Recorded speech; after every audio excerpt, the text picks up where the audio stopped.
Right, it's time for business, and Sandra Afenu has joined me, and shortly she will be telling us all about Talo awarding $240 million worth of contracts to indigenous firms. But also later on in the bulletin, Sandra will be going over to the Kempinski Hotel.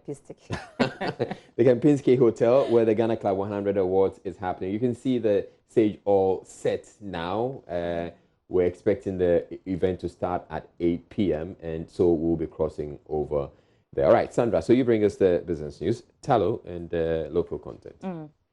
Good evening, everyone. My name is Sandra and I'm here for business. As part of its commitment to deepening local content participation, oil exploration firm Talo Ghana has awarded contracts to the tune of $240 million to indigenous companies, representing about 31% of its total spending. According to the firm, the move is part of efforts to empower Ghanaian professionals contribute to the socio-economic development of the country. The executive vice president of Talo Oil PLC, Kweku Awotri, spoke to Joy Business at the local content recognition dinner, where Talo rewarded 30 local suppliers for their dedication to local content development in the country. From an industry that has close to zero local content expenditure about a decade ago, Talo Oil Ghana has between 2010 and 2018 awarded in excess of $10 billion worth of contracts to indigenous and joint venture companies with indigenous equity participation. This is out of a total of $16.4 billion worth of contracts awarded. According to the Executive Vice President of Talo Oil PLC, Kweku Awotri, Talo is committed to making local content represent the majority of the entire oil and gas sector cake. Ghana has been mining for 100 years, and if you go to cities like Obuasi and Takwa, you wonder what happened to the money. So if we don't develop local content in Ghana in a meaningful way, our cities will become like Obuasi and Takwa, and we don't want that to happen again after another 100 years. So local content is very important because for the money to stay in the country, we need to build capacity, we need to train people, we need to train people to be the welders, we need people to be trained to be the managers, and we need people to form the companies to supply the products, the goods and services to supply the industry. Talo has also hinted of plans to award marine vessel area contracts to indigenous companies in 5 to 10 years. Meanwhile, Director of Petroleum and Upstream at the Ministry of Energy, Ben Asante, has lauded Talo Oil and expressed the ministry's commitment to the oil and gas sector. Together we can succeed. Let's work together. I want to promise all of you here that the ministry is ready to support you. The ministry is ready to help you so that together we can all succeed as a country within the oil industry, that we don't need people to tell us what to do because we know what to do. The Talo Oil Contents Award saw providers of heavy lifts in Ghana, Moby Crane, recognized as longest-serving indigenous suppliers. Other winners include Consolidated Shipping Agencies Limited, Rig World International Services, Results Advertising, Goyle, among others. Bismarck Ausas reports for Joy Business. Take-or-pay agreements have been described as one that could jeopardize future investments in the country's power sector.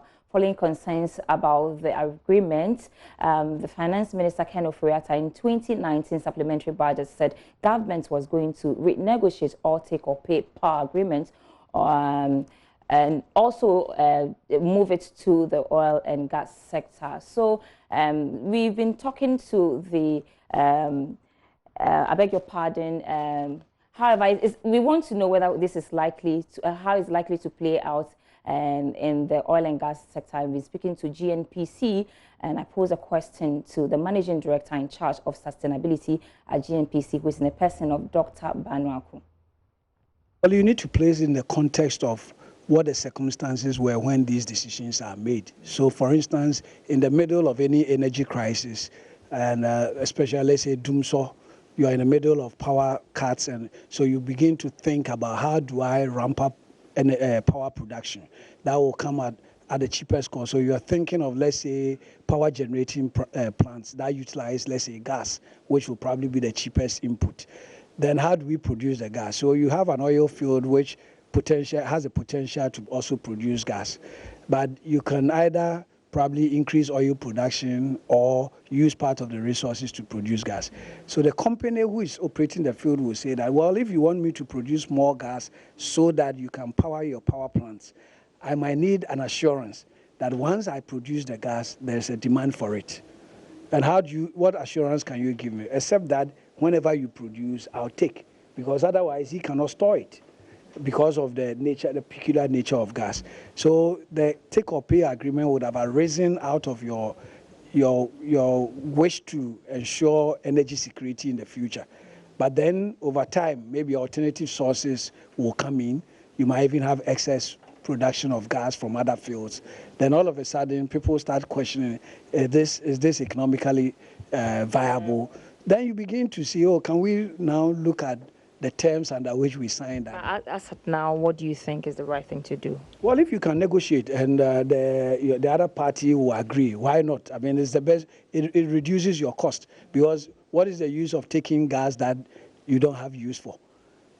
So if you negotiate, say, okay, we'll no longer do take or pay, or the terms are different, that's fine. But I think we are too quick to criticize when people are taking this. Every decision would have been taken within a context, and I think we need to have an open mind about these things. Government has strongly defended its revenue and macro targets outlined in the 2020 budget. This follows concerns revenue and macroeconomic targets in the 2020 budget statements are overambitious. But how ambitious is the 2020 budget? Judge Afe has the details in this report. Concerns have come up again following revelations that government missed out on its revenue target as at the end of September this year. This was more than 5 billion Ghana cedis short of what it is hoping to realize. Many are of the view that this would have influenced the finance minister's projection for next year. However, it looks like it didn't affect that. He's now looking at mobilizing 67 billion Ghana cedis. This is about 13 billion Ghana cedis more than what it is hoping to get in 2019. But speaking to Joy Business, Deputy Minister of Finance Kuku Kwarteng insists they have instituted some fresh measures that will help them meet the 2020 revenue target. For some economists, they are worried about this target because of its impact on the budget deficit, which has been pegged in cash terms as 19 billion Ghana cedis. And let's look at its implications for the economy going forward. This is because mobilizing more taxes are seen as a major source of funding for government's financial operations. But the question many are asking themselves is that will the country be able to get the solution or the answer to mobilizing the required taxes, looking at the size of our economy and the kind of activities that are currently taking place in the economy. In other news tonight, former President John Dramani Mahama said the resumption of commercial flights at the Wa Airport will open the region up to more business opportunities and stimulate development. Speaking at the Damba Festival celebrated by the chiefs and people of Wala traditional area, former President Mahama stated that there is a lot of business potentials in the region and optimistic having daily flights will further boost businesses. Rafiq Salam's report. Airport is also very welcome, and it improves access to the region for business people, for tourists, and actually the residents of Wa itself. Elaborating on the issue of the commercial flights, John Dramani Mahama observed that the demand is huge, and yet the 3 times flight a week allocated to passengers is inadequate. He appealed to the authorities to add more flights to the Watamal-Accra route to take care of the growing number of passengers. It is worthy to note that I was supposed to arrive this morning at the Wa Airport with the Africa World Airlines. Unfortunately, the seats reserved for the Wa flights were all fully booked. I therefore had to fly to Tamale and drive 3 hours by road to get to Wa on time for this festival. This confirms the vision behind the development of the Wa Airport as a viable commercial aviation destination. And I'm sure that in the near future, there will be daily direct flights between Accra and Wa. The former president also touched on the 2019 budget. The upgrading of roads in Wa and the Upper West region is a critical infrastructure that needs to be continued. As president, we started the asphalting of Wa Town roads and the upgrading of various roads in the Upper West region. It is my hope that these projects will be continued under the budget that was read yesterday by the Finance Minister. Reporting for JoyNews, Rafik Salam. Wow. And I am Sandra Sinamapenu. That's all for business, and the news continues after the break.